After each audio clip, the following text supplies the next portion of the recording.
Hello and welcome to another episode of the Complete Agent Podcast, where each week we get together and discuss all things estate agency. My name is David Warburton, and as always, I'm joined by my colleagues Ian Story and James Kendall. How the hell are you, boys? James Kendall, let's go to you first. James Kendo or James Kendall? James Kendo. James Kendall's always on holiday. Yeah, so James Kendo sounds better than James Kendall, doesn't it? Admit it. Kind of like a Japanese sub-brand. Yeah. Anyway, so all good, mate.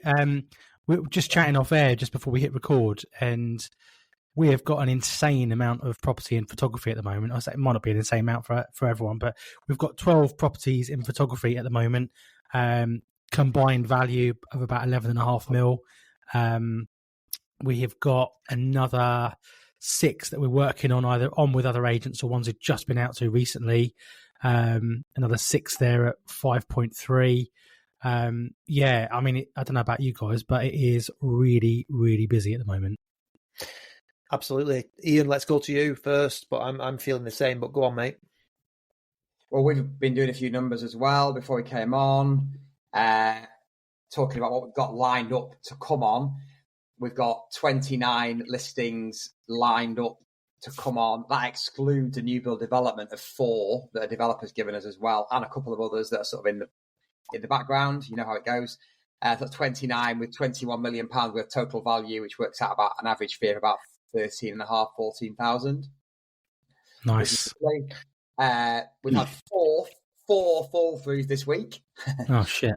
And 2 of those were in a linked chain. I think we'll resell them all. I do think we'll resell them all, but you know how it goes. 6 launches yesterday. 6 new launches. Interest on all of them, Aidan? Nice. About 1. Yeah. And then 2 sold STC. One that I'd agreed ages ago in principle, and the buyer's now sold his house. And another one, which is a nice detached house that they paid $810 for 18 months ago. We put it back on at offers over $850 because next door sold for $860 last year, and it's been a bit of a hard slog. We were about to accept an offer of $830 on it this week. It's on at offers over $850, and then we had a second viewing booked, which was actually booked for today. And on Tuesday, I spoke to the second viewers and I said, look, you need to come and view it tonight because we've got this other offer and you need to come and second view it tonight. So the seller did the viewing for me. They did it. They offered $850, got them up to $860. So that's a really good result. And then the £2.3 million one that I sold, which is our most expensive ever, the buyer had gone AWOL 2 weeks since I agreed it, no reply, and I was worried that might go. But then yesterday I spoke to him, and that's basically all full steam ahead. So, you know, the usual mixed bag, but things are extremely busy, really, really busy across the board, chap. So, you know. Can I just say that I made a mistake there, by the way? It's actually 7 million, not 12 million. I'd added an extra 0 on one of the properties. 5 million. It's actually 500,000. So it's still 7.1 million, which is not to be sniffed at. Yeah, get off the podcast now. You're a disgrace to the industry. Yeah, that is really well over 100 grand's worth of fees there easily. Yeah, we're the same, lads. Just to echo that, we're exactly the same. And before we came on, as you said, we were talking about this, but I've got 18 instructions just sat there waiting to go on. On the Burton James side, we've got over £100,000 worth of fees ready to go on the market, and they'll probably all hit over the next sort of 4 or 5 week period. And I think it's early in the podcast, guys, but I really want to make a passionate sort of comment about the power once again of direct mail, because every single one of mine here on the Burton James one, there's 8 there. Every single one of them came from the December not on the market letter. Nice. And I just want to say it with a bit of passion, because 2 or 3 years ago, this just wasn't happening. You know, these sorts of instructions weren't coming to us naturally. We had to completely rebrand this. Well, we started a completely new brand to go and attack this segment of the market in our areas. And we went back to the drawing board. We looked at what it was that we wanted to be and what we wanted to attract. We had honest conversations with ourselves. We changed it and we started this new brand. And we really bought into direct mail. I've always done direct mail, but not to the level that I've done over the last couple of years. And it has completely transformed the business completely. And to have this, I was saying to you, Ian, a bit earlier on, actually, when we were chatting, that, if we didn't have this 3 years ago, we'd have probably been looking now. The other brand's great, it is, but we'd have been less like, okay, it's not bad. But now we're just going, this is just fantastic. We can see our business almost for the rest of the year because we've done so many valuations off the back of these letters, and it's really starting to pay dividends for the next couple of years, I think, because it does take a little bit of time to churn them out, get yourself as well known. But it's really started to come through now over the last sort of 6 to 12 months. And I know you lads feel the same about the direct mail side of things, don't you? Well, it's compound interest, just going over the list that we've got here. I'm looking at, certainly the more upper end ones. So the kind of 750 to 900s that are in photography. There's 1, 2, 3, 4, 5 of those were not on the market letters, and one of them actually was on with another agent. That's an on the market letter. And looking at the stuff that we've got ongoing at 750, that was on the market letter that we sent back in, was it February? We did the latest one, or was it March? Another one ongoing, got not on the market. Rich went to a really nice one today. They got a not on the market letter, but it was off the back of one that he's currently got on the market. Another one I've got ongoing at 1.25 in a really good village. There's what is it, that phrase, success leaves clues. And we had a good chat actually the other day, didn't we? We were talking about, I don't know if it was just between us, and we were all talking about, no, I think actually it came as a result of the private WhatsApp chat in the group. And I think you said on the members Zoom that you had the other day, Dave, that there's lots of things as agents, and I've been guilty of it as well, like trying to do too many things, doing a bit of Facebook ads, dabbling with a bit of direct mail, dabbling with a bit of this, dabbling with a bit of that, when really what you really need to do is grab one strategy and absolutely rinse it and put 100% into it. Because if you pour in a small big glass of water into 5 different cups, you're not going to get a great result. Whereas if you literally fill one full, then you know that one's going to absolutely give you loads back. And there's another analogy by me there that makes absolutely no sense. I can see you're looking at me blank, like, what are you talking about? You know what I mean? Because when I'm watching you say it passionately, what I'm actually looking at is Ian's face, and his eyes are in the top of his head going, where's he going with this? It's great. And that one went absolutely nowhere. What we've got is just one full glass of water. Exactly. So, your quench has been thirst. No, yeah. Well, let's move on. I get what you're saying. And you know what? The point you're making is absolutely correct, because, again, we've all been guilty of it. And I certainly was in the early days. The point I was making on that Zoom call for the members was, we had instant valuation tools. We had nurtures. We were trying a bit of direct mail. We were all out pounding the streets, delivering leaflets. There was just a bit of everything, always looking for the next answer, looking for the next instruction, because we were desperate for it. And what we've realised, obviously with more experience and moving forward, is that if you do really master one or two things, it will pay dividends. It will. And ours has been to master direct mail and have a nice social media presence, a good social media presence. So I look at those two. There's so much more you can do. And JK, I know that you are doing some amazing things at the moment and chatting to people about some of the tech that's out there and how you can integrate it in your business to streamline it and stuff like that. Totally get it. I wouldn't say I'm a technophobe by any stretch of the imagination. I do like my tech, but it's not my strongest point.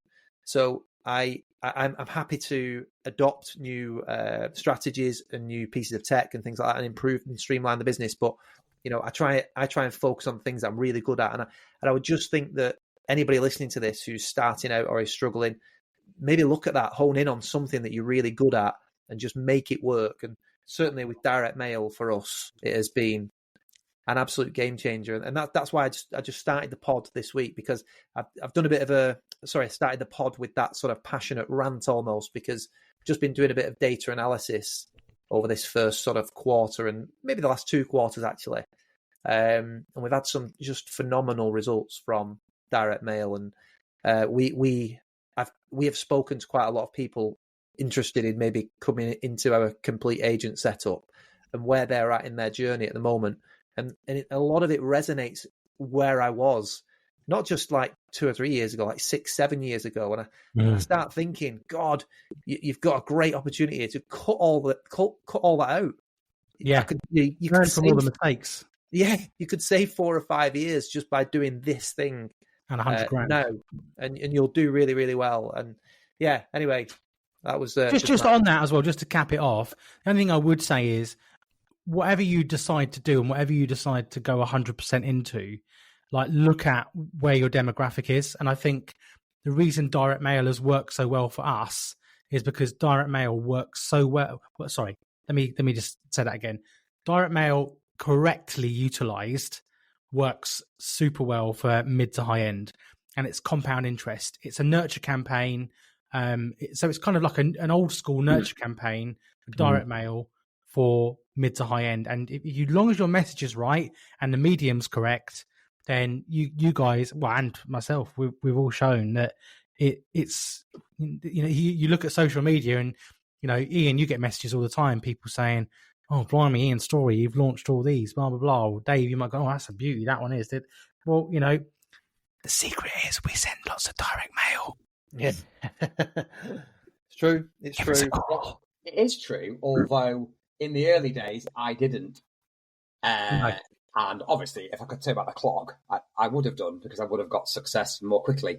But so how much has it compounded your results, though? Because yes, you started out and you've got, you had a few to start with, but at the end of the day, like I said before, on another podcast, if you haven't got a lead generation strategy and your strategy is to referral and recommendations, then you haven't really got a business that's scalable or predictable. No, and that is why, again, some of the agents I've been speaking to around the country, to be fair, like I get quite a lot of messages from different people, agents that I know cash flow seems to be a big thing at the moment for a few people, where, Christmas maybe wasn't as busy as it could have been, or January didn't pay as well as it could have done. And people are feeling it now. And I just think that there's a lot of people being reactive, whereas if they'd have put the work in with the likes of the letters, 90 days, 180 days, 270 days previously, all of the efforts that you'd put in before, like you said, Dave, a minute ago, all the conversations that you're having ongoing are banked. Like, they're all today's conversations are tomorrow's instructions. So you need to put the work in now and get going. Anyway, let's cap that off. Dave, you're quite right. James, I think that segues perfectly into today's podcast, because what we are doing is a recap. Obviously, our mini-series ended last week, and we're doing a recap of the mini-series. And episode 1 was starting from scratch in your business and how you look. Mm-hmm. So that's a perfect segue, isn't it, into the sort of first topic that we discussed on the mini-series.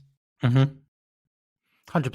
The thing is, you can't decide today to go out and be a 2% agent that sells 1.5, 2 million higher end homes, or whatever value that is in your market. You've got to be equipped for it. Mm-hmm. You can't just go out tomorrow and say you're going to be a racing driver with no experience. No, you can't. No, you've got to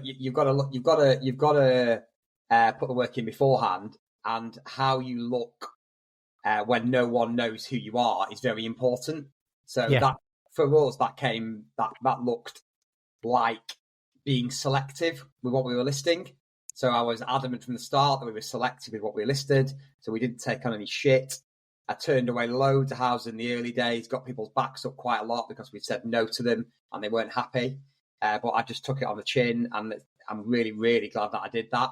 And then it was also looking at our branding and how our branding looked. And when we started, I called it Story Estates, and it was like a limey green. I quickly thought, whoa, this isn't right. So quite quickly we rebranded. Within about a year, we rebranded to a darker green and just called it Stories instead of Story Estates.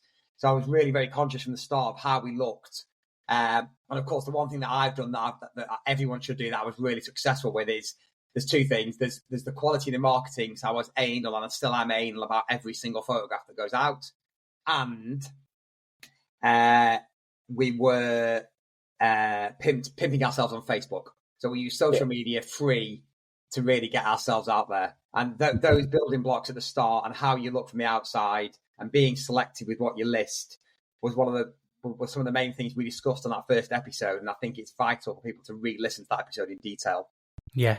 100%. I mean, I've spoken to a couple of people over the last few weeks about this very thing. And it's, should I stretch my current brand, or do we need to start one completely differently? And, having gone through this process, all three of us in a slightly different way, I'd like to think we've got good experience with it. But for me, it was an honest look at my existing brand, and then a conversation as to, do I honestly believe that I can take this brand to the next level? And the truth was, I didn't. And I do look at it as more of a mid-range brand in both in the name that it's got, the way that it looks.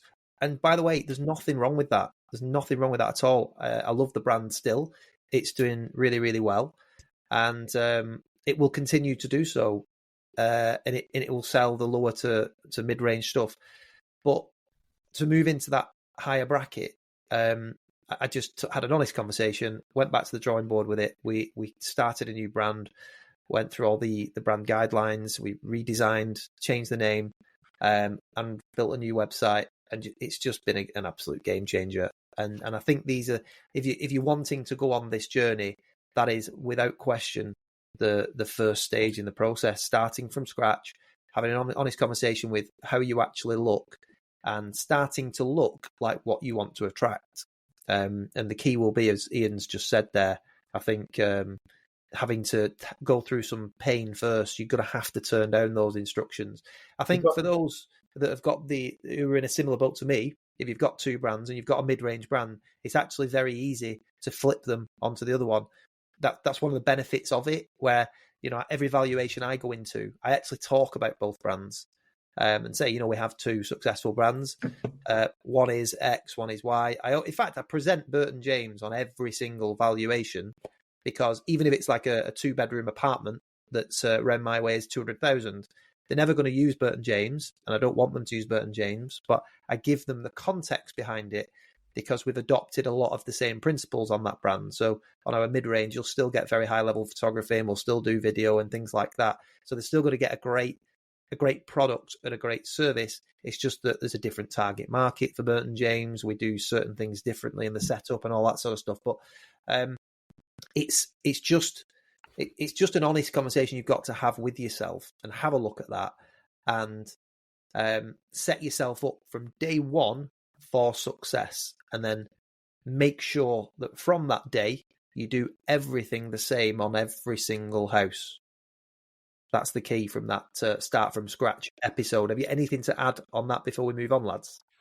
No, I don't think so. No, nothing from me.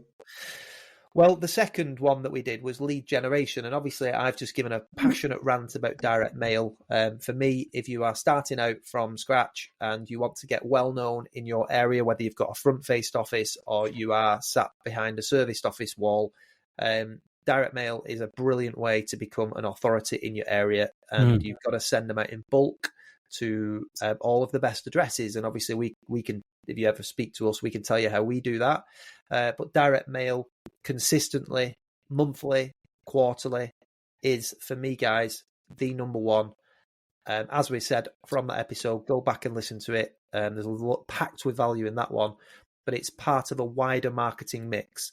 So I think we've obviously discussed direct mail there at length, but if anybody wants to add into that, let me know before. But I think we quickly moved on to social media. So I'm going to pass over to maybe you guys for this part of it, unless you want to add anything on direct mail. Just quickly, what I was going to say on direct mail is that, there is different types of direct mail. There is direct mail, which is not leaflets. Leaflets are, you could put it under that, but it's not.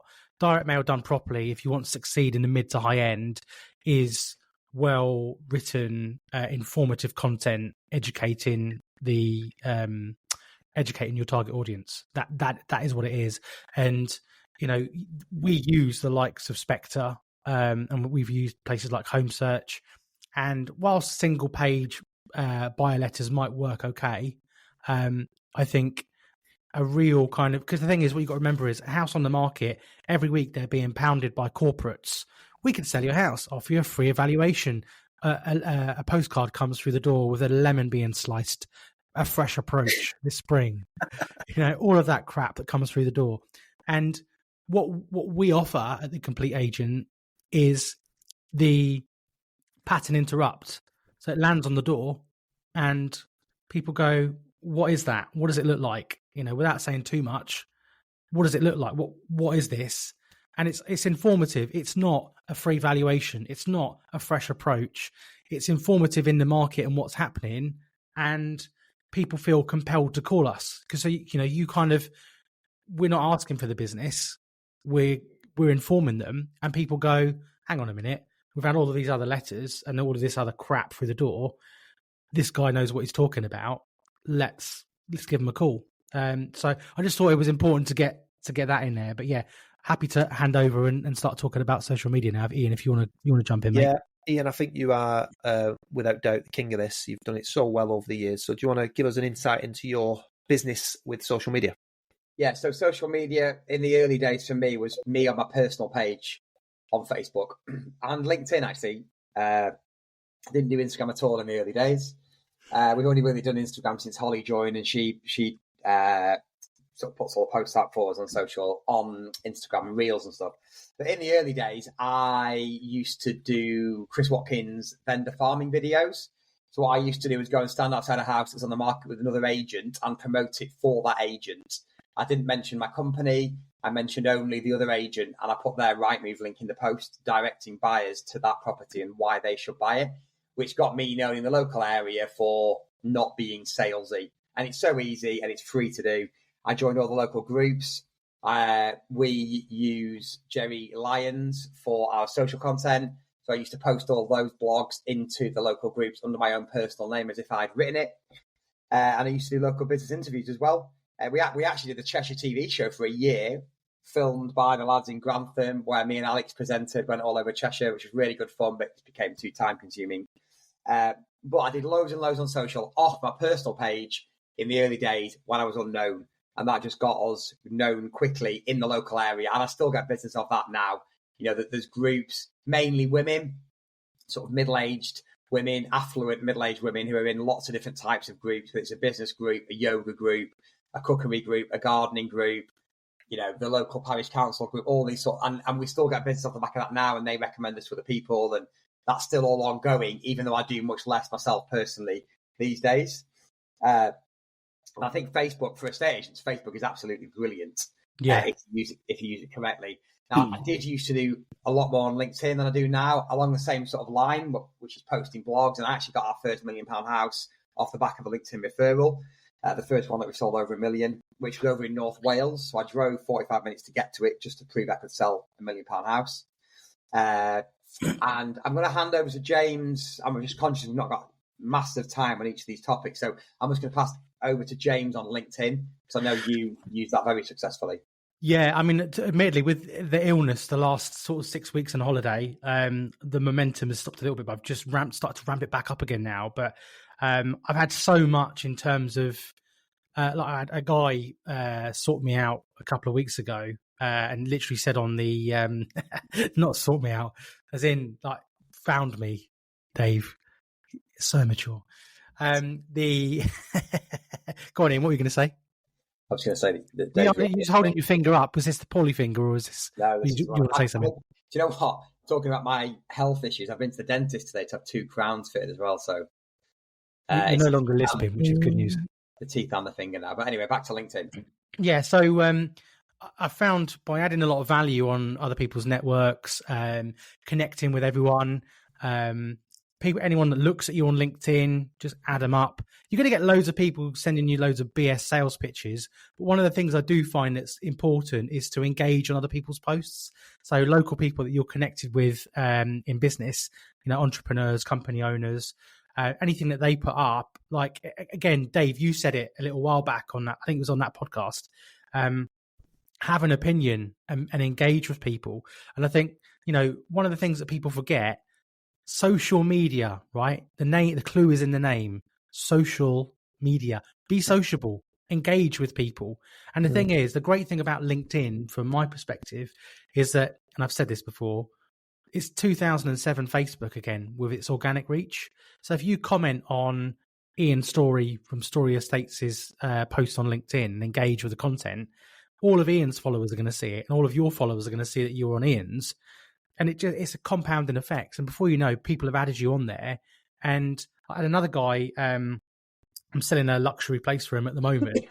And he found me on LinkedIn and said, really love your presence on LinkedIn, really informative, love the kind of houses that you're selling. Would you be prepared to sell this for me? One thing that I'll pick up on there is, which we still do now, is we share other agents' posts on our Facebook. Yeah. So from stories like Williams, who sell quite a lot of houses in Hartford as well, will share their content. And other agents never do that with ours that I see, Aidan. You ever see? Nah. But we do it, and I absolutely love it because people just do not expect it, and it just positions you a level above these other people. And it will only ever bring you positive results if you do that. Yeah. There's nothing negative can possibly come off the back of that, ever. You should share. So one thing I would say on LinkedIn as well is all of the people that are involved in things like high-end banking locally to you. Mm-hmm. So like where I am, there's a private bank called Handelsbanken, who are a private Swedish bank. And I got added by one of the people that I knew from somewhere else. That led to a £2 million instruction, by the way, indirectly. But adding all of those people up, I got invited to one of their seminars on private finance, went there for a bacon, a coffee morning, handed my business cards out to loads of people that were there, like different high-end mortgage advisors, people involved in high-end private finance, equity, all that. And then literally took all of their cards and said, look, I'm quite big on LinkedIn. Do you mind if I just add you on LinkedIn? And added all of them on LinkedIn. And then in the meantime, so one guy who I added on LinkedIn, has got like millions of TikTok followers. He's like a mortgage guy, and he's really, really popular. And I comment on his posts. He comments on some of mine, and people that he know, and we've connected. It's just great. Just be social on social media. I'm just conscious of time. 100%. I am conscious of time. I'm reviewing all these points. There's just three other things I want to touch on lead gen. The first one is reviews, Google reviews, Facebook reviews, as many of those as you can. The second one is the quality of your marketing on Rightmove and Zoopla and your website. Yeah. So the quality of your marketing is a lead generation tool. The amount of people we get who say, "Oh, I've come to you because I love your photographs, or I love your videos, or my house would really suit the style of marketing that you do." So the quality of your marketing of other homes is a direct lead generation tool for getting new business. And then boards. I absolutely love for sale boards. I tell the guys, I bang on about it all the time. Have we got a board up here? Have we got sold on that board? Could we get another board up on the corner of this fence, on the corner of this road? Get boards up. We've had a letter recently from the council threatening us with legal action because we've had this sold board up on the corner of this road 6 months, probably, something like that. And it's a really busy road, really busy junction near Delamere Forest. And they've only just had a letter from the council, but the amount of people that must have seen that board is unbelievable. Yeah. It's got your old branding on it, isn't it? Probably, yeah. It's like 40 quid to put a board up. So, boards are huge, and agents do not use boards. I see so many agents who put a house sold on Rightmove, but not on the bloody board. Yeah. And there's lots of things that go into that lead generation episode that you should definitely listen to. But also get a board up right at the beginning, as soon as it's signed up. Yeah. Because you never know who's going to look. Like I always say to the guys, as soon as we've got an instruction signed, they're having a board, get it straight up. Yeah, because ultimately, if it does go up and somebody sees it beforehand and they want to have an early viewing, you could potentially negotiate a much higher price anyway to stop it going live. And it generates phone calls as well from other people that are nosy locally. Of course. Just final one from me on social media, but you touched on it before, JK. Get involved in the groups, your local community groups. So add yourself into all of them. Obviously, you can't always get in as a business, so go in as an individual. And make sure you are voicing opinions, not on just property stuff, waiting for a recommendation. If there's something going on in the community, it's nice to have an opinion. And don't be worried about flack as well. In that episode, I think I touched on a couple of issues that I've had over the years on social media that I've turned into positives. Yeah. And just this week, I valued a house on Monday, and I'd already asked where he got the details from, and it was he'd recently received a letter, but he'd also seen our sold boards on social media, and he specifically said, I loved how you handled the issue that you had on Facebook. Brilliant, did it? And the issue was, and I think I referred to it in that particular podcast that we did, that it was a real positive. We'd sold a house at a price that had never been achieved in this area, and all the local Karens had jumped on saying how over expensive it was, and that it's got a crap field next to it, and the garden's small, all the usual stuff that then just got all the locals going on saying, no, that is ridiculous, blah, blah, blah, blah, blah. And when, I lost half of my Saturday afternoon responding to loads of people, educating them about pound per square foot in the area, and how that actually, even though they don't agree with it, that's what's happening in the local Ramsbottom area at the moment. And he just loved the way that I responded to that. So there'd have been 200 people liking the post where everybody was saying it's massively overpriced, what a disgrace, what a joke. And then I think I said it on that group, the 50 or so that liked mine are my kind of people. Yeah. I don't want the 250, I want the 50. And he was one of them. And there was a few good comments as well on there. Somebody came on who said, finally, somebody who understands property and business. And when I looked into his profile, he was quite an influential businessman in the area. I just thought, great, that's the kind of person I want. I'm not bothered about Karen, who's in a 2 up, 2 down rented. And no. I also think we need to move on to the next topic, but one final thing to say on social is... I've got a final thing to say after that, sorry, as well. It'll be quick, I promise. We are adding value. If it's your post, not in a group, so it's your post, never be afraid just to delete comments. Like if I get something that's offensive or rude or derogatory towards the house, I quite often just delete it. I don't even think twice about it. I'll ban them as well. Delete, ban, block, move on. Yeah, and the final thing I was just going to say is something on that episode. I think it was about 2-3 weeks ago. We said about confirming viewings and adding follow us on social media. So I implemented that after our episode, and we've averaged 1 follower a day on Facebook and on Instagram, like every day. No, great, nice, great, and that's up 600% on average. Fantastic. If you're not doing that, get it in there. So just to confirm, when you confirm a viewing or valuation or anything on email, are you following it? Follow us on social media so you don't miss out on our properties. Facebook link, Instagram link. Great.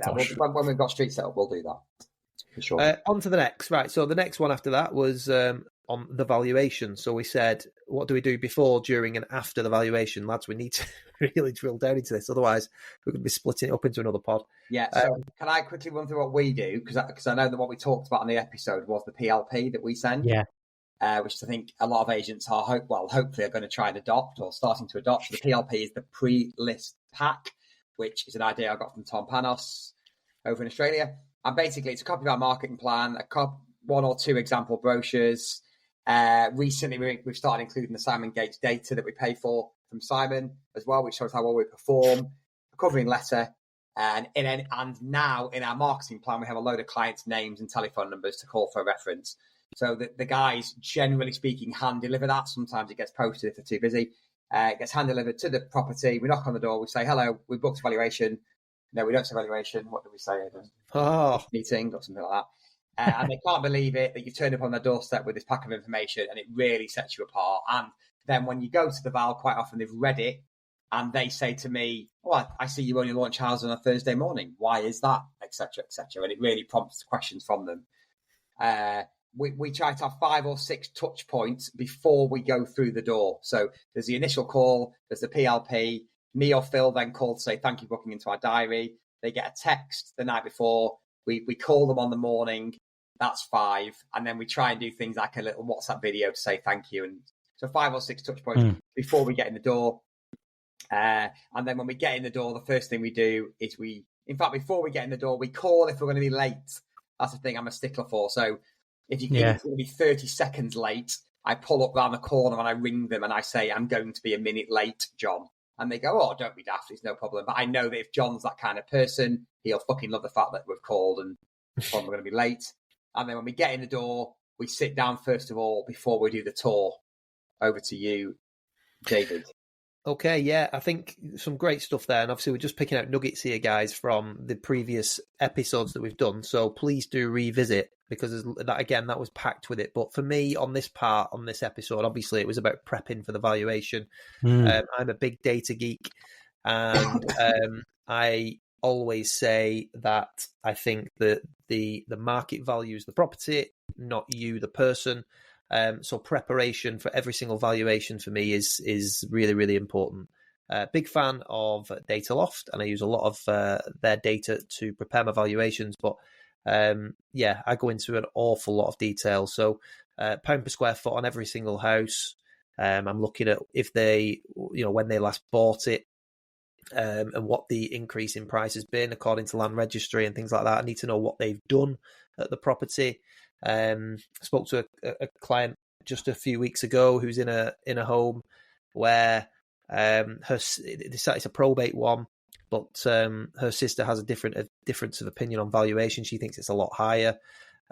Data doesn't support it, and it was just about demonstrating that. The two agents prior to me had gone in and suggested that this house, it was on the mid-range brand, was £25,000 more than what it's actually worth, because they were looking at outdated data. These two houses weren't selling, so I just explained to her, you're going to become one of these houses. You'll end up not selling, and the reason that these houses are not selling is because they've been valued on April 2022 data. And if I can show you this graph that I've got here, you can see that house prices since April 2022 have actually dropped 9%. So the new value for your property at this moment in time is around the £350,000 mark. You've lived here since 2016. Have you done anything to the property since you moved in? The answer to that was just replace the boiler and a few of the carpets. I said, well, that's maintenance, to be honest with you. It's not adding any value necessarily. People expect there to be a working boiler. People expect carpets. You're not really adding any mass value by doing that. The only thing that's going to really add value is having new bathrooms and new kitchens and adding square footage, things like that. It can increase the saleability, of course, which in turn can increase the value. But you'll like this, JK, that is the subjective part of any valuation. It is only worth what someone's prepared to pay. And on paper, this house is worth X based on the pound per square foot in that particular area, and what other houses of similar size are selling for. And like I say, the subjective part might be that someone will pay you full asking price because it's a really desirable property. But most people, I think, will walk into your house and say, well, the bathroom is 8 years old now because it's not changed since you moved into it. The kitchen's another 8 years old. The carpets are now worn, etc., etc. So how much will somebody need to account for those things? And they just appreciate it. But certainly higher end of the market, going into pound per square foot detail, knowing what you're talking about, it is so, so, so important. And I did cover it in a lot of detail on that particular pod. But the key thing for me, when anybody ever asks me about that, is that you've got to make people understand that you are not valuing their house. The market is valuing their house. You, as an estate agent, are not there to provide a valuation. You're there to provide a guide, and you are there to market their home in the best possible way, get people through the door, and then negotiate the best possible price for them.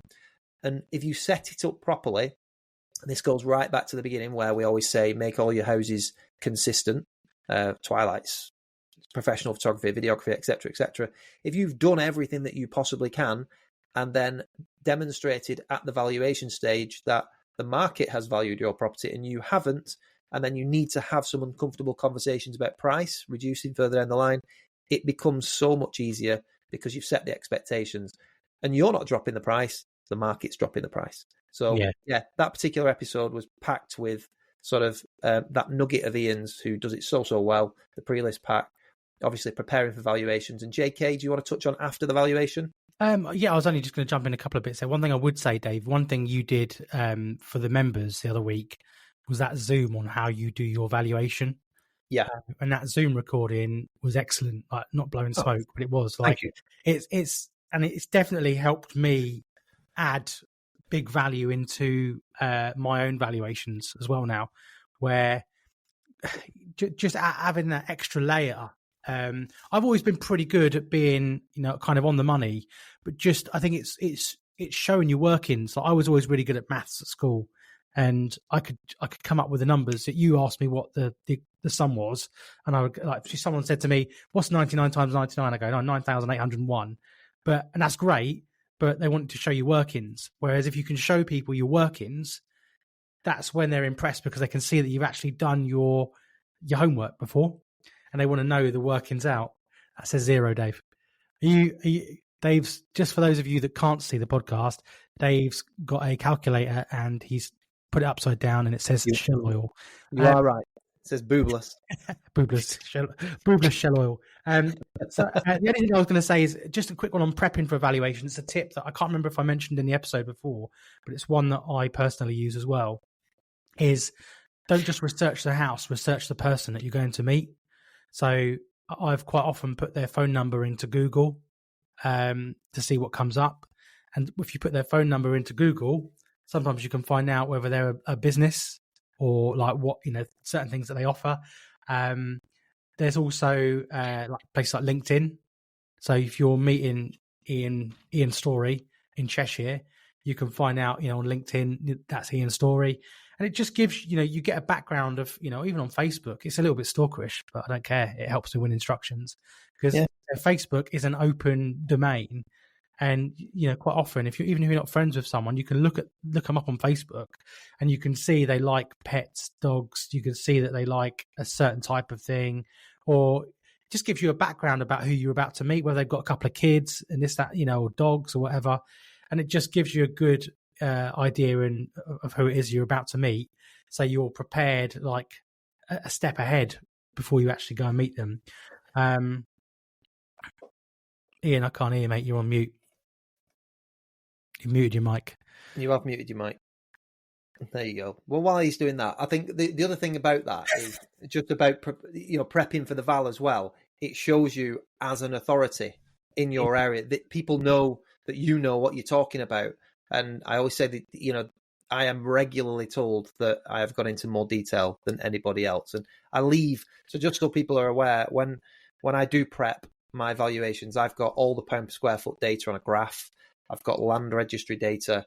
I've got what's happening with mortgage rates at the moment and showing mortgage transactions and things like that. I've got the level of transactions that's happening in the area. So again, there's usually a direct correlation to what prices are doing and what transaction levels are doing. So you can point that out.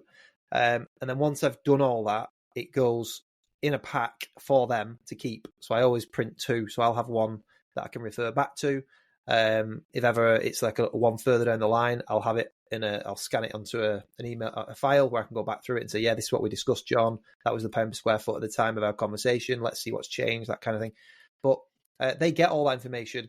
And so if I've been up against 2 other estate agents and they've got nice glossy brochures with a picture of the team on the front about how great they are, I'm leaving my business card and they've got all the information about their house and what's going to happen next. So it's just a different way of doing it. It shows you're an authority. Ian, just before you got muted then, what were you going to say? I can't remember. Can't put your finger on it. No. But what I was going to just say then was that it's a good segue into the next topic, which is following up the valuation. So one thing that I don't do it on every property, but where I've got a good relationship with the client and I know that they use WhatsApp, and where maybe it went particularly well, I set the WhatsApp group up as I leave. So I'll leave the house, get in my car, set the WhatsApp group up straight away. And then I'll just say it was nice to meet them, or drop on an example video that we've been talking about, or some piece of info that we've been mentioning. And, the right sort of client will reply to you straight away to say, thank you, it's good to meet you as well. So I set the WhatsApp group up straight away. And then when I record and send our proposal, I not only email it to them, I put a link into the WhatsApp group as well, which is really, really powerful. So if I haven't got a group, I'll still WhatsApp it to them privately. But getting that WhatsApp group set up straight away is a great little thing. And I know you, Dave, have started to do that as well. The first thing we do with our follow-up of the Val is obviously create the proposal. So we do a video for every proposal. We sit down, we've got a nice little sofa recording area in the office, and we record a video straight to camera, talking to them only. We try and mention the dogs and the kids and the holidays, etc. We talk about a few things we discussed on the Val, talk about the marketing plan briefly, and then we insert that video into the vet proposals, into the proposal itself. And then we create a bit.ly link, which is a link shortening tool. And then we send that link to them on WhatsApp and text. And you tend to find that they open it from there more quickly than they do the email. So it gets to them more directly. And of course, on WhatsApp, you can see if they've read it or not, which is nice. And then by using better proposals, you get an email when they've opened the proposal. You get an email each time they open it. It tells you how long they've spent reading each section. So using a proposal tool is something you should definitely start doing if you're not doing that already. And then we gauge each Val. We gauge. You play it by ear, don't you? Some of them are hot to trot straight away. Some of them are taking a bit of time. But I always make sure that I call them when I say I'm going to call them. So try and arrange a time on the Val to call them to follow up after I've sent the proposal, if that makes sense. And Dave, one thing that we've started implementing that you said on this pod, I think, was that we write down on our business card the time and day that we've agreed to call them. Yep. And then we leave them with that in the living room. And most people would keep that, wouldn't they? And then you're just sort of in front of mind, because other agents almost certainly won't be doing all of these things. Powerful. It's powerful. Those sorts of things go on fridges and stuff. And it was only this week I've had one. Or was it last week? I can't remember if I was speaking to you guys or Gatesy, but I said a guy answered the phone last week and said, "Dave, right on time." It was from the Val the week before. Yeah, which was I had one the same thing. We've actually got it on the market. We put it on the market last night. A lovely house in Norley, really nice, 950, bit of land, lovely, characterful place. And I arranged to call her at say 10 o'clock on the Monday morning. And when I rang, she said, "Oh, Ian, good to hear from you." And she'd pre-written like 4 questions ready to ask me. So these people are detail orientated, aren't they? So they appreciate it. Absolutely. Great buying signals, isn't it? They want to do business with you if they're asking them sort of questions. Of course. But that's again, there's loads of value in that particular episode. And then launching to the market. So JK, go on. Have a bit of a recap on this if you want, or do you want me to go? So we've taken the photos, and we're ready to go. Is that? Sorry, we've done that. So obviously we've got I think we covered in this episode or around about this time what happens on the day of the actual shoot. So there's things like we cover in this particular episode. If you go back, it was like the home styling side of it, what happens on the day, who turns up first and at what time, what sort of photography we do. So let's assume that we've done all of that and we've done the video and things like that. You'll get loads of value out of this episode if you go back and watch it. But go on. Before you start, James, it's really important to listen to that episode, because this is a huge way to differentiate yourself from the competition. If they use a pro photographer, your competition, they will undoubtedly be sending that photographer in by themselves. There won't be any direction from the agent. So creating a bit of a thing about how you do your shoot day is very important.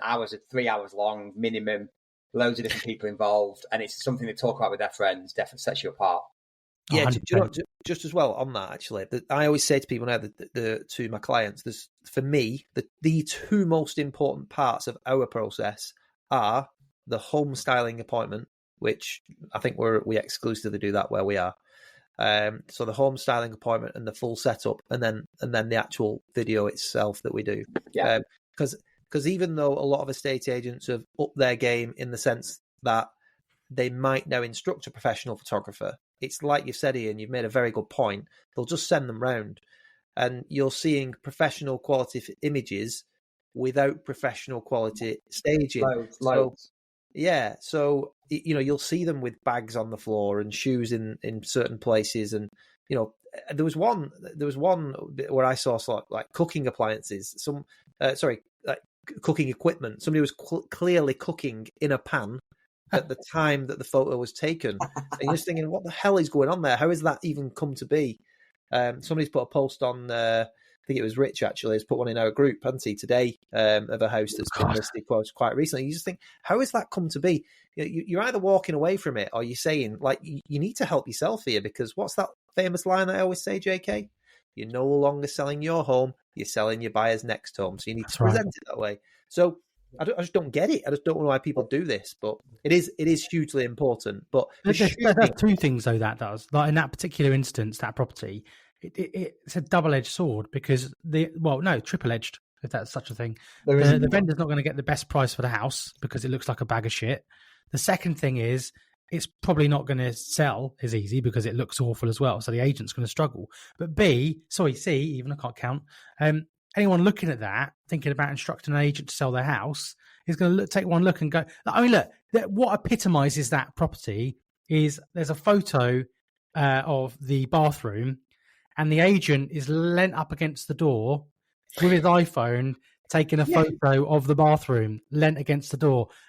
It just says it all. It literally says, "I don't give a fuck." That all the photos say exactly that. I have to put explicit on this podcast, but I know it's true, isn't it? If "I don't give a fuck" was a listing, it would be that. There it is again.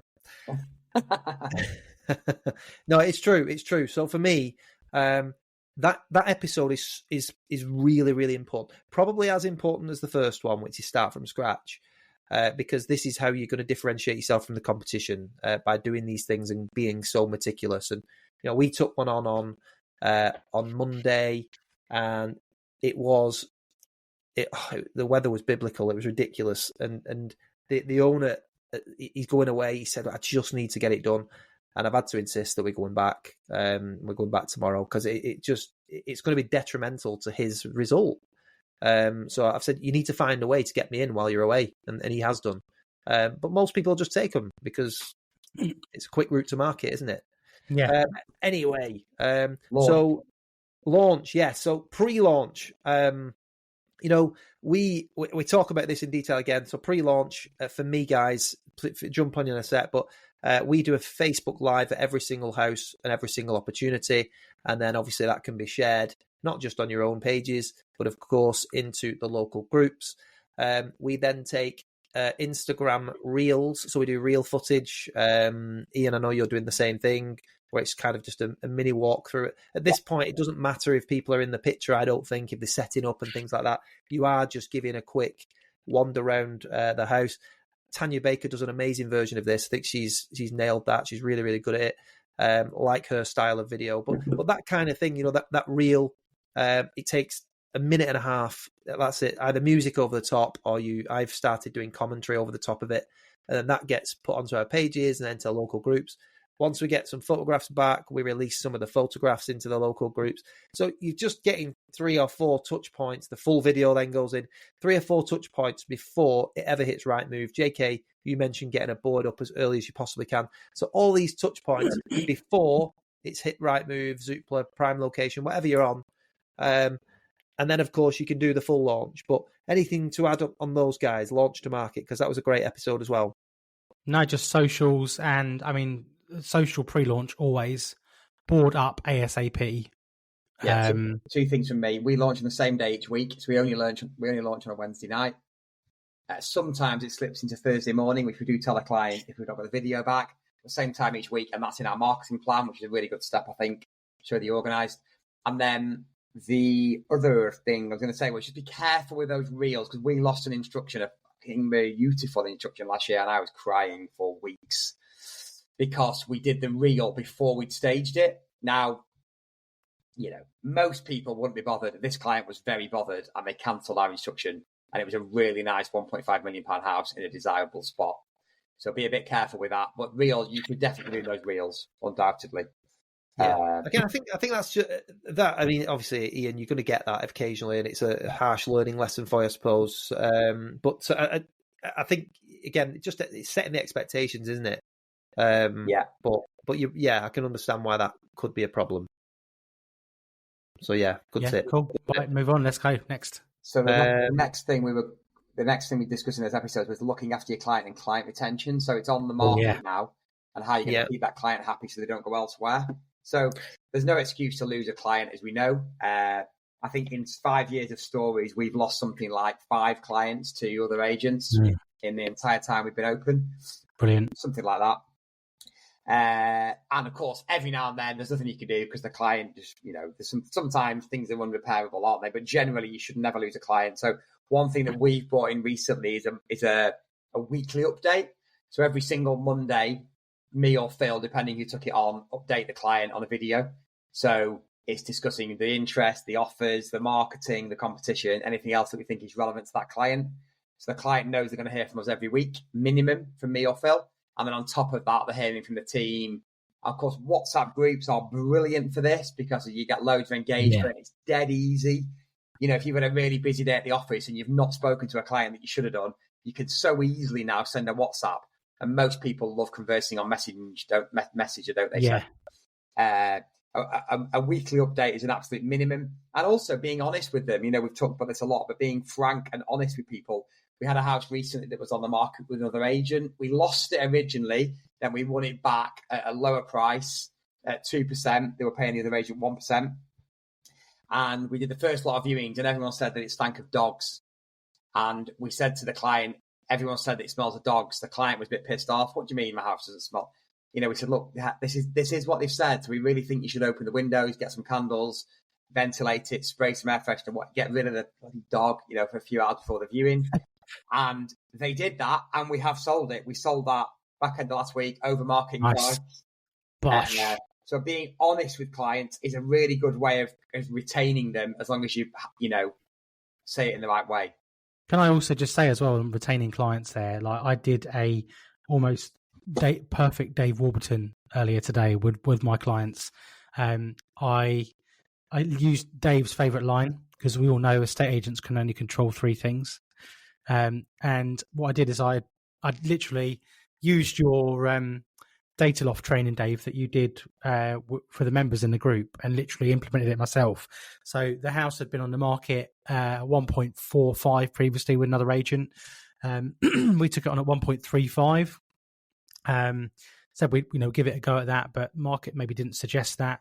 Went there today with the data loft data as per your training, and showed them and said, look, the data says here that the upper end of the market is achieving £418 a foot. Back in 2021, 2022, it was 436, 440. So, back in that time in the market, this is what the house would have been. But now, based on this and your square footage of your house, we're looking at around the 1.2 mark. Now, as we all know, valuation is subjective, isn't it? That's the subjective part. But what we do need to do is get you on a price banding at 1.25, offers over, and I think that should unlock the interest and see what happens next. And I'd actually built that into the valuation in the beginning. I said, look, the next steps are, if it doesn't happen for us at offers over 1.35, we need to be having a conversation in 6 to 8 weeks, because there's a real feel-good factor in the market at the moment, in the media, the news. Mortgage approvals are up. I said we would be silly not to look at this now. I actually went to see the clients face to face and present this to them. Yeah. I said, what I don't want to do is regret not having this conversation now and acting on this information and missing the best part of the market while the feel good factor's there. And I said, don't look at it that you've lost 200 grand because you never had an offer of 1.45. You never had an offer of 1.35. What we're doing is we're finding a level where people are prepared to come and see the home. And it's then my job to get the best possible price for your house. And I said, we're going to think about it over the weekend. We'll come back to you Monday. And I said, absolutely fine. I'd left the house within half an hour. They gave me a call and said, look, we really appreciate everything you put together with the data. Like you can't argue with the data. Let's just do it. So we're clicking the button on that today. Game changer. It is. And it's how it's presented. And again, going onto client retention here, it starts right at the beginning. This at the valuation stage, setting the expectations. If the market's valued the home, it makes that process, JK, so much easier. And pointing out the fact that the pound per square foot has changed, etc., is just so invaluable. We've had one this morning. I was speaking to a guy this morning, and we're just taking it on. It's coming on. We're taking it off another agent. We've reduced it £75,000. It was on at 725. It's coming out at 650. And he said, "Look, I'm going to take your advice. We're going to go with it." Jill's a bit uneasy about it. Jill's his wife, and I was saying, "I know, but at the end of the day, Mike, if it's not getting you the interest at this new pricing strategy with everything we've done, then what does that tell you? What does it tell you?" And he said, "Yeah, I get it. It's probably never worth the 725. I said, "Exactly. So you need to sort of be saying to Jill, we've not reduced 75,000. It was never worth it in the first place. And these are the key conversations that you need to be having. But the pound per square foot and the data and how it's presented is just incredibly powerful, whether it's at the valuation stage or client review stage. And I'm with you, Ian. You've got to do regular updates and just check in. 100%. Like, it doesn't even have to be like a comprehensive update, does it? It just has to be a check-in. Yeah, some of them I do a Loom video. So I look at Rightmove data. There's other things I'm sure I could add into that as well. So if they're really sticking and they're a bit tricky, I do a Loom video, more detailed Loom video. But generally speaking, I just do a WhatsApp video. I pick up my phone, I hold it in front of my face, and I record a video. And most clients, if you're good enough, if you're marketing spot on, there are only 3 things you can control. If you market, so do that again with your finger. How many things? 3 things you can control. If your marketing is 2.5 things. If your communication is there and your exposure is there, the client can't moan. So a WhatsApp video is normally completely fine. And also it's really good for your mental state during the week because you know you've spoken to every client. And before I was doing those, we all know what it's like. You need to speak to John, whose house hasn't got any viewings. And it gets to Thursday, you're like, I really don't want to ring John because I just want to get to the weekend now and have a nice time with the kids and Alex and stuff. So if you do it all on a Monday or Tuesday, it's boxed, it's done. It's much, much better for your mental state of mind during the week. One other thing I was going to mention that Perry always taught me is if you don't have a contract, having no contract tie-in is a good way to retain clients. Because if you have a contract tie-in period, I know none of us do, but a lot of agents still do, of say 14 weeks, it gives that client a point at which they're going to disinstruct you if the house hasn't sold. Yeah. You know, if you have a contract period of 8 weeks, it gives that client, they're thinking, well, if it hasn't sold for 8 weeks, that's when the contract's up. We'll change agents then. If you've no contract time period, psychologically, there's no point at which they have to change agents. As long as you're in touch with them regularly all the time, there's no reason for them to go anywhere else. So if we've nothing else to discuss on client retention, then I suggest we just move on to viewings and negotiation. Yeah. Shall I lead? Do it. So the way we conduct our viewings at the start of the marketing process is we hold off with no viewings after launch for 10 days, and then we do them all on the same day. So we've always done that since we started the company. Lots of agents did that during COVID because you had to, because there were so many viewings. But most of them have now slipped back into the old-fashioned way, which is letting people view when they want to view. But we launch on a Wednesday night, and then we hold off with no viewings for about 10 days, and we do them all on the same day. In the lighter months, we do them in the evenings as well. So we do 7 days a week and in the evenings. And we have self-employed viewing assistants that do those for us. We call them viewing specialists. And the team do them sometimes as well if we need to during the week. So that works really, really well. We give all of our homeowners a property information form to fill out. So on the viewing, we can answer those detailed questions that most agents can't answer, such as how old is the boiler? Why are they moving? Has the extension got planning permission? Are they going to build in that field behind? All those sort of what the neighbours like. And then we book people back to back. If it doesn't sell on that initial viewing day, we still block them together going forward. So when John's called to view next Saturday, when Sally calls to book a viewing, we'll try and get Sally to view straight after John. And then it keeps that competition. It's good, easier for the client, etc., etc. The negotiation is all handled by either me or Phil. So normally whoever lists the house negotiates the sale on it. If I'm away, Phil does mine and vice versa. And one of us only one person handles the negotiation from start to finish until it's agreed. And then it goes over to sales progression with Michelle. So that's loosely, without going into too much detail, that's how we handle our viewing and negotiation. Any other points from you on that bit? One thing on the viewing side of it for me is, again, there's loads of value covered in that episode, so we'll not dwell on things too much. But one thing for me is that the viewing representative, whoever it is, whether it's yourself or someone else, is probably one of the key appointments that you'll make. So the first, obviously, impression that somebody will get of your business is usually verbal, or through the power of email, if they're emailing in asking for a viewing, or if they're ringing up asking for a viewing. So obviously your registration process needs to be really good and very personable. But the first person that they are likely to meet is the person that does the viewing. And if they get a poor experience there, then it's going to leave a lasting impression on the rest of your business. I always used to remember when we used to work in corporate, we just had a retired gentleman who was absolutely lovely, but he did not care one iota about any of the properties he went into. And he just literally used to open the door, and every time he was asked a question, he didn't know the answer to it. He just said, contact the office. He used to hang around outside, wait till they had a walk round, and then finish. It was a horrendous viewing experience. And obviously, at that time, being in corporate, we didn't have much control over the recruitment when I first started there. But I just always remember that experience and some of the feedback we used to get. And don't underestimate what an important role the viewing representative plays, because it's going to leave a lasting impression for people on your business. So whoever you put in that role, make sure they are fully equipped to do that job. Make sure that they've had a bit of training. They've seen you conduct a viewing maybe. Make sure they've got a property information questionnaire and that they know all the answers. And make sure we do, like I'm sure you guys do as well, before you go to the market, we ask the owner for loads of details about the house, the favourite parts of the house, bits about the area, etc., etc. We always we always ask the viewing representatives to watch the videos that we've created and things like that, and just get a proper understanding of the home that they're going into. So that for me is a big thing on that one.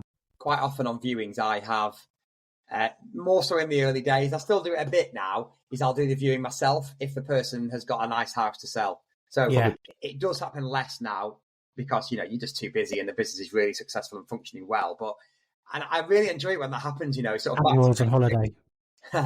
It's sort of back to basics. Going to do a viewing with someone is really enjoyable because I never do it these days, and I really and building that rapport with them and then going to see them at their house. Like we said earlier on, Dave, before we came on air, that's the best bit of the job, isn't it? Yeah. All the admin and stuff in the background, the financial stuff is a difficult bit running a business, but listing and selling is really, really quite enjoyable. Yeah. Especially when you're good at it as well. Yeah. Yeah, of course. A little tip on that just as well, because that's a great tip about meeting people that you're viewing with that have got nice houses to sell.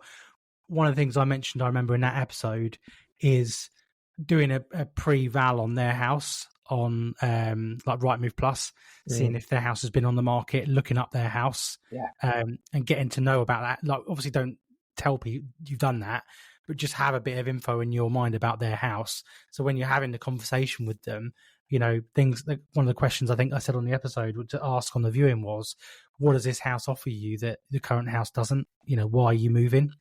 And, when they start talking about their house, even dropping in questions like, what sort of money do you think yours is worth then? And you just kind of sowing that seed and having a real good chat with them about, why they're moving. And you get to the point where I've done a few of these where they're asking you to come and see them without you offering the service. Yeah. And that's a really good position to be in.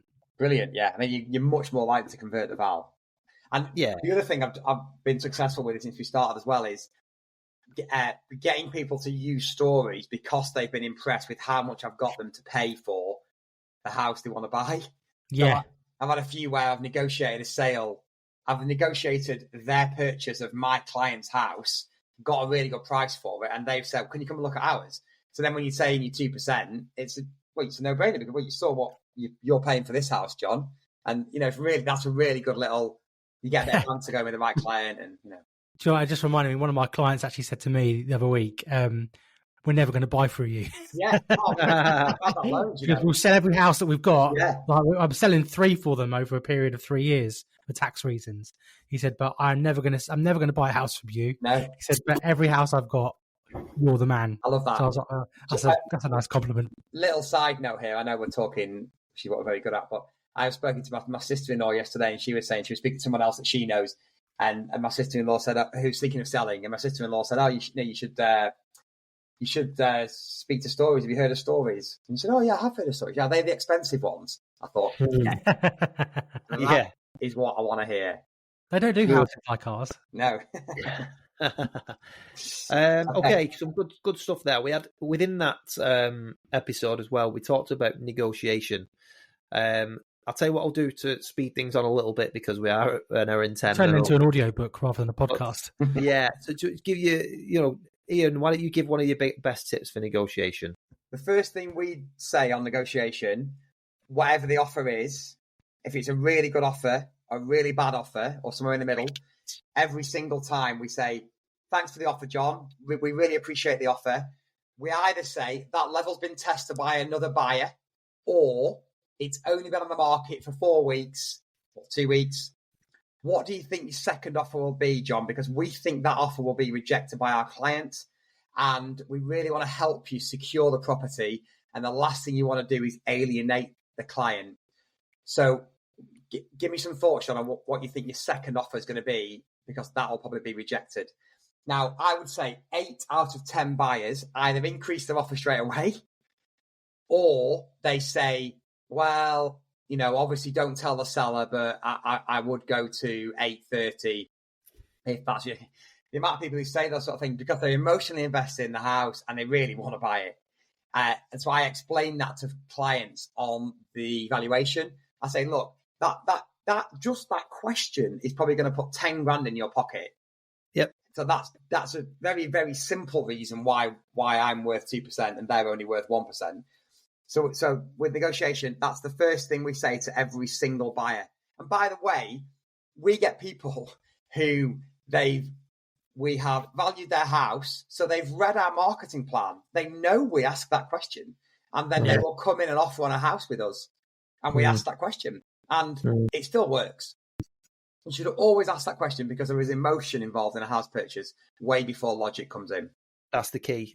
One of the things that I think is a great tip when you're doing negotiation is you've got to learn a bit more about the client before you actually start. Yeah. Understand what it is that they're trying to achieve. Because if it's to get into a school by September and it's now June, and this one's got no chain on it or something like that, it's like, look, I know what you're saying. I know you're trying to get a little bit off, but is it worth 10 grand not getting John into that school by September? Yeah. Why is it always John? Have you noticed that? It's always John. Yeah. So understanding the emotional connection that new buyer or potential buyer would have to that home is really important. So trying to build that rapport before you get into any negotiations is a wise thing. I'll say to a buyer, they'll call the office and they'll say they want to offer. I say to everyone in the office, you don't deal with anything to do with offers. You just say, I'll call them. Ian will call you. And I'll ring him. And even if you've already offered 8:30, I'll ring him and I'll say, hi, John, hope you're well. I believe you're interested in Acacia Avenue. Just tell me a bit more about the property, John, what your thoughts are, why it's suitable for you. Have you seen anything else that you think you like as much? My name's Steve. I'm just laughing out there. I'm just thinking about how many Johns live on Acacia Avenue. Well, get into that conversation with them, and quite often, if they love the property, they'll tell you so much about why they love it. And I want to talk about all of that before we talk about the number. Yeah, exactly, 100%. I like to use the phrase as well. I'm going to need a show-stopping offer from you to do whatever. Yeah. So if it's to stop it going on the market, if it's to cancel all viewings, if it's to get you a bit of a grace period to sell your own, I always like that. It's going to have to be a showstopper for me to be able to get you in that position, John. And that kind of segues into a tip that I think Stephen Brown uses, and I remember hearing it on Sam and Mark's podcast before. We were talking about in the height of the market, what your no regrets offer is basically. So once you've got the, and I can't take credit for that. That's a Stephen Brown / Sam Hunter special, but it's basically. What are you prepared to lose this house for? At the end of the day, you're at 1.1, the sellers want 1.2, 100 grand over the next 10 years. Is it not just worth going to 1.2 and getting the deal done?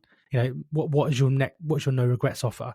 And again, it's that thing, isn't it? And again, just to plug again, Stephen Brown, would you, if you're at, let's say, for example, 850, the seller's at 870, and the buyer's not moving, and asking them the question, would you be prepared to lose it for £1,000?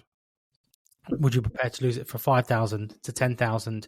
Getting to that point where they go, look, and the reality is, look at the numbers. If they're taking finance, break it down for £2 a day.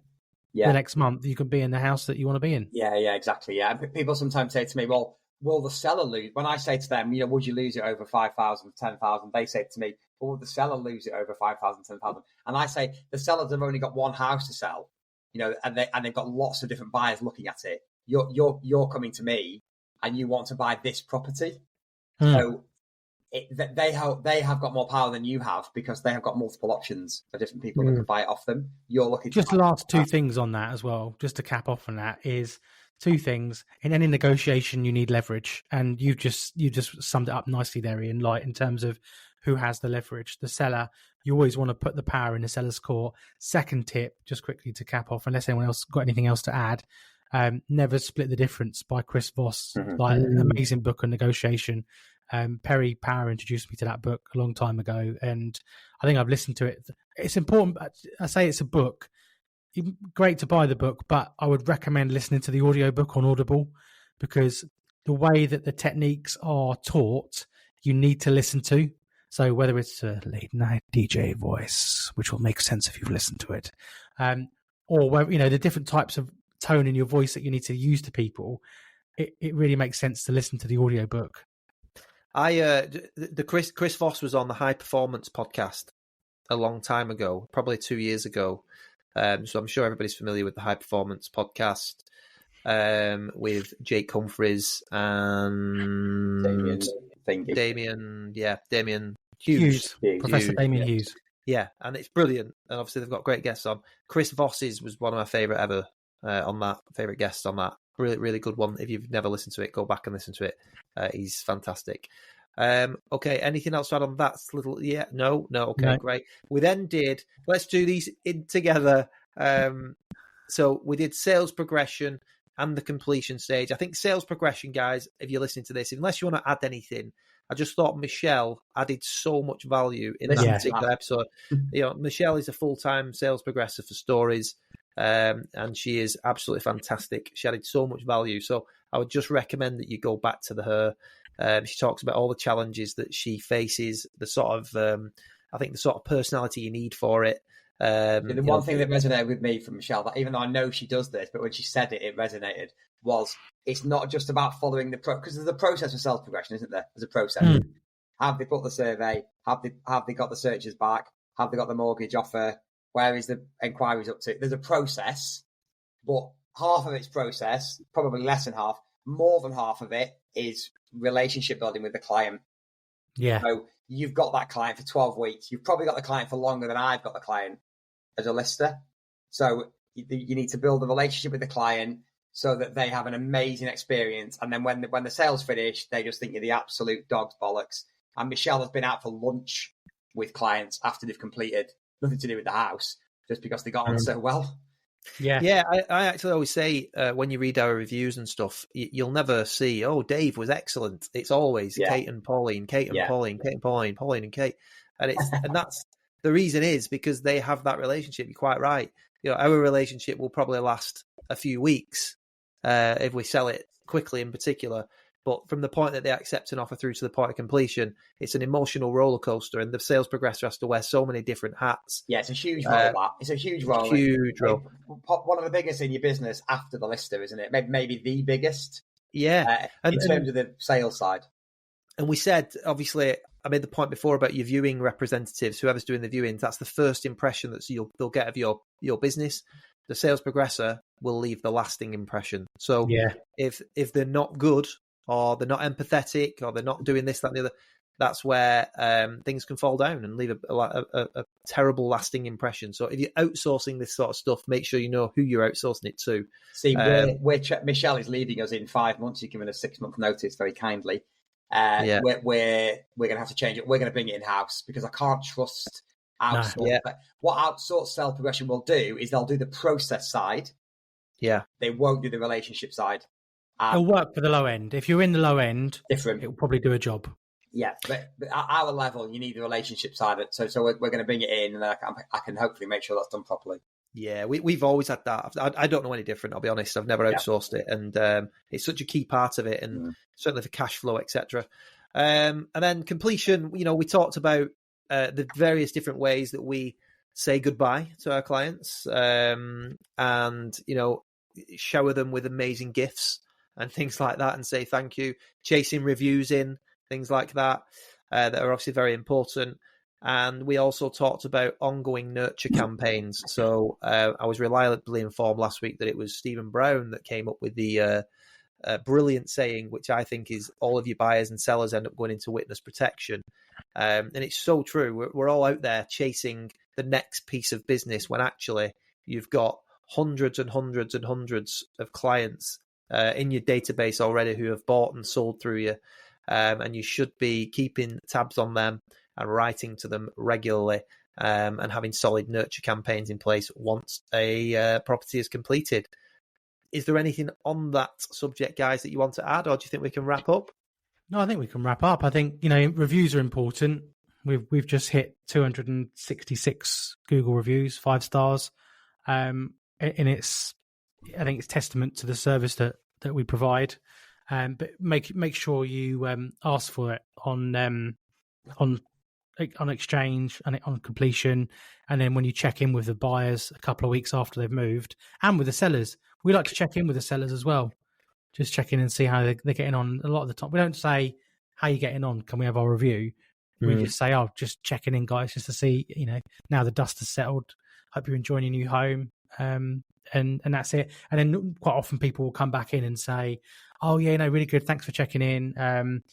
We'll sort the review. And then literally they've done it. You know, that it's almost a prompt for them to do it without a prompt, if that makes sense. Cool. Listen, that's been fantastic, lads. I've really enjoyed doing the mini-series, and obviously we've just recapped on it there. So hopefully, again, it's added any value. But I would say that if there's anything, well, if you're thinking of starting your new brand or anything like that, or you wanted to just get some value, I think there's about 9 or 10 episodes in the mini-series, and all of them add loads of value in very different ways. So go back and listen to each episode. But hopefully this has been a decent recap for you. We've got plenty of other things coming up. So we will keep doing this every single week. But I think for now, thank you very much for listening. Do we want to give a quick shout out to the Complete Agent guys? Ian, you're great at that. Talk to us. Yeah, I was going to say that. So we are now 2 months away from our first in-person mastermind in Birmingham, where we've got all of our members joining us for a full day of in-person training and coaching. And we're looking forward to that. We are, of course, looking for new members. So if you are considering joining, get in touch. If you don't know what it's about, look at the website, completeagent.co.uk. Or drop us a message. You know, we have come from 999 fixed fees, and we now all get average fees of 10,000. And we do an exclusivity on postcode areas. So we only deal with one agent in each postcode. And we can really add value. And we believe we're a really unique offering in the industry. Because the 3 of us are working in the industry now. A lot of industry trainers used to, but they don't anymore. And a lot haven't been in the industry for 20 years like we have. So we would love to help you. Get in touch. You know how to do it. We're all over social media.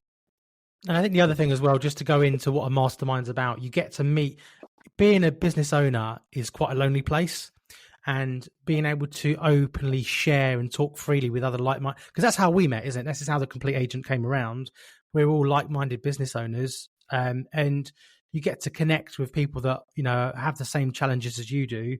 And it's quite nice to be able to be in a safe environment in a room to say, you know, look, I've got this issue, I've experienced that, this is happening. And one of the things that I think is one thing we're really going to discuss at the next mastermind is all the things, you know, like lead gen. Where do we get this from? Where do we get that from? How does that work? Why are you paying X amount for this? How much there's all sorts of different things, from like how much your phone's costing you and different subscriptions to running it. You know, it's not going to be, this is how to be a CEO, but your day-to-day challenges in the business, running a leaner business, and just learning how to be a bloody good estate agent. Yeah. Here. Yeah, here. I mean, we could talk about that for ages coming back. I do think that's where we differ. So, you know, several other offerings in the industry. I think we're actually doing it on the ground now. Plus, you know, it's a good laugh, and we all got on really well, don't we? So we're looking forward to that. Yeah. Fantastic. Right, guys, it's been an absolute pleasure. Everyone else, thank you so much for listening. We will see you next week.